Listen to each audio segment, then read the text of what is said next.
Queridos hermanos, iniciamos la lección divina de este lunes 2 de septiembre, lunes de la semana 22 del tiempo ordinario. Por la señal de la Santa Cruz de nuestros enemigos, líbranos, Señor Dios nuestro, en el nombre del Padre, y del Hijo, y del Espíritu Santo. Amén. Señor mío, Dios mío, creo firmemente que estás aquí, que me ves, que me oyes.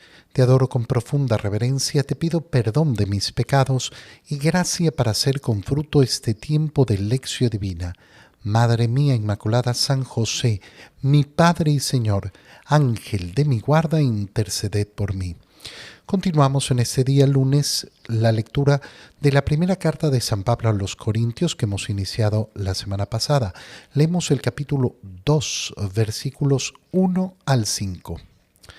Hermanos, cuando llegué a la ciudad de ustedes para anunciarles el Evangelio, no busqué hacerlo mediante la elocuencia del lenguaje o la sabiduría humana, sino que resolví no hablarles sino de Jesucristo, más aún, de Jesucristo crucificado.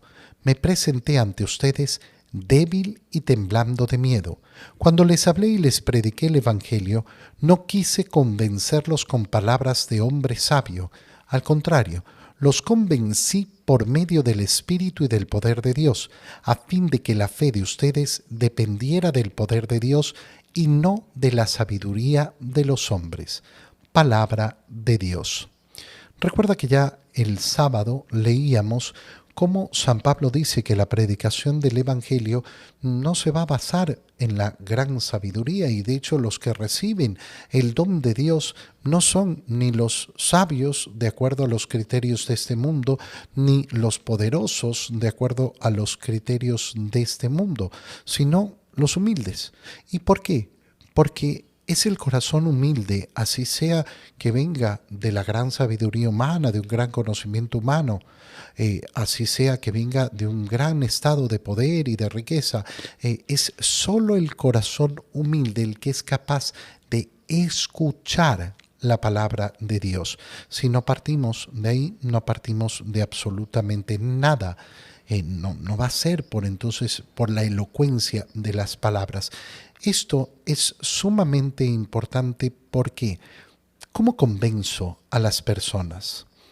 Hablándoles de Jesús. Los catequistas siempre me preguntaban, padre, pero ¿cómo hacemos para dar las clases y para cuidado con creer que la catequesis es una escuela?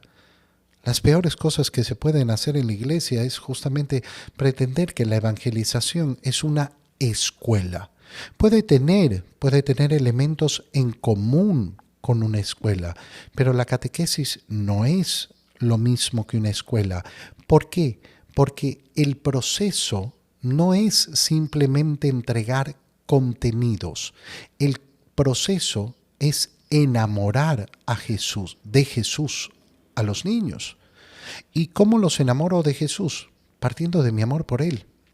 La evangelización se realiza, por tanto, siempre así.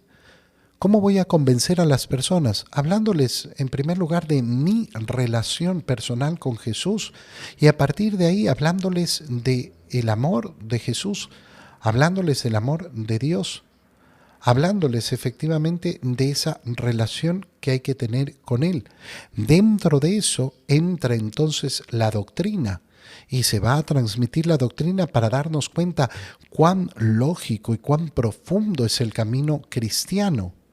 Pero si yo parto simplemente de la transmisión de una doctrina, no voy a entender cuál es el camino del Señor. Lo mismo ocurre cuando las personas quieren refutar al mundo. Es importantísimo tener una buena apologética. Apologética significa la defensa de nuestra fe. Sí, por supuesto, nosotros tenemos obligación de dar razones de nuestra esperanza, como lo dice San Pedro. Es decir, ser capaces de responder siempre. Oye, ¿por qué ustedes hacen esto y por qué hacen aquello? No sé, yo solo lo hago. No, yo tengo obligación de dar razones de mi esperanza. Yo no vivo una fe ilógica, pero hay personas que están convencidas de que argumentando van a convencer al otro para que deje su posición y se enfrascan en discusiones que son completamente estériles, sobre todo cuando una persona está embullida en una ideología. Por eso, ¿dónde va a partir verdaderamente la evangelización? En el testimonio. ¿Cómo lo dice San Pablo? Lo dice de una manera preciosa. Cuando llegué a su ciudad, no vine a anunciarles, cuando llegué a su ciudad a anunciarles el Evangelio, no busqué hacerlo mediante la elocuencia del lenguaje. No va a ser la elocuencia del lenguaje la que va a transmitir mi amor por el Señor. Es mi amor por el Señor el que va a transmitir ese amor. No busqué hacerlo a través de la sabiduría humana. Yo lo que vine fue hablarles de Jesucristo. Con esta expresión, San Pablo, ¿qué está diciendo? Yo vine a hablarles de mi amor. Yo vine a hablarles de aquel que amo. Y vine a decirles entonces, ¿por qué lo amo? Lo amo porque Él me ha amado primero, porque he descubierto el amor de Dios en Jesucristo, porque he descubierto su profundo amor. Y entonces respondo a su amor. ¿Y qué hago al predicar el Evangelio? Doy testimonio de eso. Doy testimonio de que he descubierto el amor de Dios y que yo tengo deseos de responder a ese amor con amor. Por eso decidí no hablarles sino de Jesucristo. Es más, de Jesucristo crucificado. ¿Por qué de Jesucristo crucificado? Porque esa es la manifestación máxima de su amor. ¿Cómo voy a hablarles del motivo por el cual yo he decidido amar al Señor si no muestro su amor por mí? ¿Y cómo hago para mostrar su amor por mí si no hablo de su cruz? Es su cruz en donde resplandece su amor, en donde efectivamente se manifiesta con más grandeza ese amor de Dios que ha entregado a su propio Hijo, y ese amor de su Hijo que ha entregado su vida cumpliendo la voluntad del Padre y haciéndolo por amor a nosotros. Perdón. Me presenté entonces ante ustedes, débil y temblando de miedo. Qué bonito es ver que San Pablo, el gran predicador del Evangelio, cómo inició su trabajo evangelizador, temblando de miedo, sintiéndose débil. Por eso ninguno de nosotros puede quedarse atrapado ahí. No, es que yo me muero de miedo si tengo que dar una charla. No, yo me moriría de pánico si tengo que decir algo delante de los demás. Hermano mío, el miedo se vence venciéndolo. No hay otro camino. No existe otro camino. Tengo que enfrentarme a aquello que me da miedo. Tengo que enfrentarme a aquello que me da temor. Y entonces les hablé y les prediqué el Evangelio. Y no quise convencerlos con palabras de hombre sabio. No, los convencí por medio del Espíritu y del poder de Dios, a fin de que esa fe en ustedes dependiera solo y exclusivamente del poder de Dios, no de la sabiduría de los hombres. ¿Qué quiere decir esto? Algo muy sencillo. Alguien puede venir y comenzarme a hablar con mucha sabiduría humana y convencerme de muchas razones, pero al final sería la sabiduría de los hombres. Yo creo en el Evangelio por el poder del Espíritu Santo. Yo creo en el Evangelio por el poder del Espíritu Santo manifestado en mí por la gracia de Dios. ¿Por qué? Porque el camino de fe no inicia de otra forma sino es recibiendo el don de la fe. ¿Cómo hago entonces para convencer a mi familia? Mira, tú no vas a convencer de nada a nadie. Tú lo que tienes es es evangelizar. ¿Y qué significa evangelizar? Significa amar. Amar profundamente. Es en el amor donde el otro podrá contemplar el amor y enamorarse de ese amor. No en el poder de tus palabras. Piensa cuántas veces escuchamos a las personas decir, pero es que yo les he dicho, yo les he explicado, ¿De verdad crees que tu palabra es todopoderosa? esa es la de Dios, no la tuya. La palabra de Dios es todopoderosa, Dios es todopoderoso, pero tú no. Tú vas a transmitir el amor de tu corazón. Y por eso, lo más importante en la evangelización es tener ese amor, que tiene que ser el mío hacia Dios. El mío hacia Dios, ese es el que va a enamorar. El testimonio de mi amor es el que va a evangelizar. En el Evangelio, leemos el Evangelio de San Lucas, capítulo 4, versículos 16 al 30. En aquel tiempo Jesús fue a Nazaret, donde se había criado. Entró en la sinagoga, como era su costumbre hacerlo los sábados, y se levantó para hacer la lectura. Se le dio el volumen del profeta Isaías. Lo desenrolló y encontró el pasaje en que estaba escrito: El Espíritu del Señor está sobre mí, porque me ha ungido para llevar a los pobres la buena nueva, para anunciar la liberación a los cautivos y la curación a los ciegos, para dar libertad a los oprimidos y proclamar el año de gracia del Señor. Enrolló el volumen, lo devolvió al encargado y se sentó. Los ojos de todos los asistentes a la sinagoga estaban fijos en él. Entonces comenzó a hablar diciendo: Hoy mismo se ha cumplido este pasaje de la Escritura que ustedes acaban de oír. Todos le daban su aprobación y admiraban la sabiduría de las palabras que salían de sus labios y se preguntaban: ¿no es este el hijo de José? Jesús les dijo: seguramente dirán aquel refrán médico: cúrate a ti mismo y haz aquí en tu propia tierra todos esos prodigios que hemos oído que has hecho en Cafarnaúm. Y añadió: yo les aseguro que nadie es profeta en su tierra. Había ciertamente en Israel muchas viudas en los tiempos de Elías, cuando faltó la lluvia durante 3 años y medio, y hubo un hambre terrible en todo el país. Sin embargo, a ninguna de ellas fue enviado Elías, sino a una viuda que vivía en Sarepta, ciudad de Sidón. Había muchos leprosos en Israel en tiempos del profeta Eliseo. Sin embargo, ninguno de ellos fue curado, sino Naamán, que era de Siria. Al oír esto, todos los que estaban en la sinagoga se llenaron de ira y levantándose, lo sacaron de la ciudad y lo llevaron hasta una barranca del monte sobre el que estaba construida la ciudad para despeñarlo. Pero él, pasando por en medio de ellos, se alejó de allí. Palabra del Señor. Iniciemos nuestra reflexión, nuestra meditación para hacer nuestra oración con esta última frase. Pero él, pasando por en medio de ellos, se alejó de allí. ¿Qué veníamos diciendo sobre la primera lectura? Que la transmisión del Evangelio se hace en la medida que yo me enamoro del Señor, y me enamoro del Señor como respuesta a su amor. ¿Y dónde se manifiesta su amor?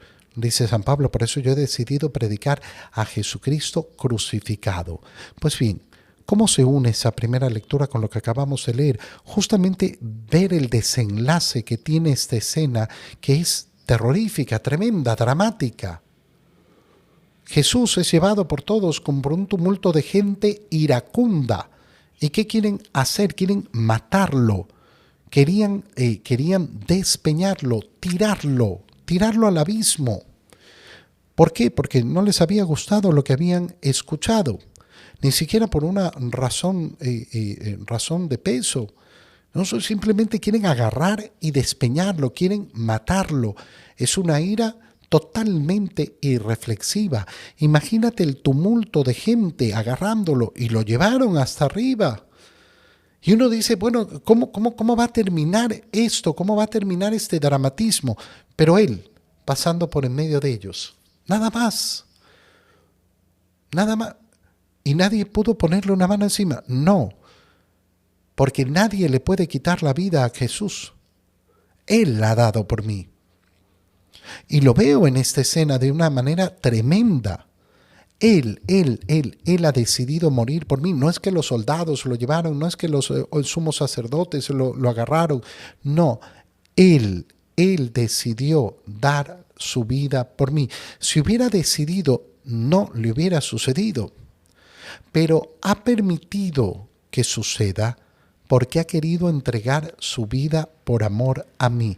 Si yo no entiendo esto, la respuesta de mi amor a Dios no va a ser igual.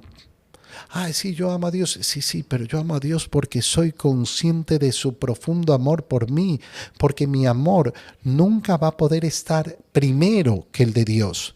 Mi amor siempre va a tener que ser respuesta al amor de Dios. En ese conocimiento del amor de Dios es donde yo puedo responder verdaderamente y donde puedo amar verdaderamente. Volvamos ahora al inicio del Evangelio. ¿Y qué es lo que se nos cuenta? Que Jesús fue a Nazaret, esa ciudad donde se había criado. Es decir, donde todos lo conocían, donde todos lo vieron crecer, donde tenía a sus amigos. Llega el sábado y entra a la sinagoga y pide hacer la lectura. Quien hacía la lectura después hacía la reflexión. Y entonces lee al profeta Isaías, devuelve el rollo después de haber leído. El Espíritu del Señor está sobre mí. Esta es una profecía sobre el Mesías esperado. Enrolla el volumen, lo devuelve al encargado y ante los ojos de todos empieza a explicar ya sentado. Hoy se ha cumplido este pasaje. Hoy se ha cumplido este pasaje de la Escritura. Qué importante porque les está diciendo algo tremendo. Isaías, ¿sobre qué está hablando? Sobre la venida del Mesías. Bueno, hoy se ha cumplido esto. Yo soy aquel del cual estaba hablando Isaías. Y en un primer momento todos dan su aprobación. Admiraban la sabiduría. Es decir, las palabras que está diciendo Jesús llegan y llegan bien. Pero ¿qué resulta? Que aparece la duda. ¿Y dónde está basada esa duda? Pero, momento, ese no es el hijo de José. ¿No es entonces el carpintero? ¿De dónde es que le ha venido entonces toda esta sabiduría? Y Jesús les responde a esta duda. Seguramente ustedes me dirán, médico, cúrate a ti mismo. Haz aquí esos prodigios que hemos oído que has hecho en Cafarnaúm.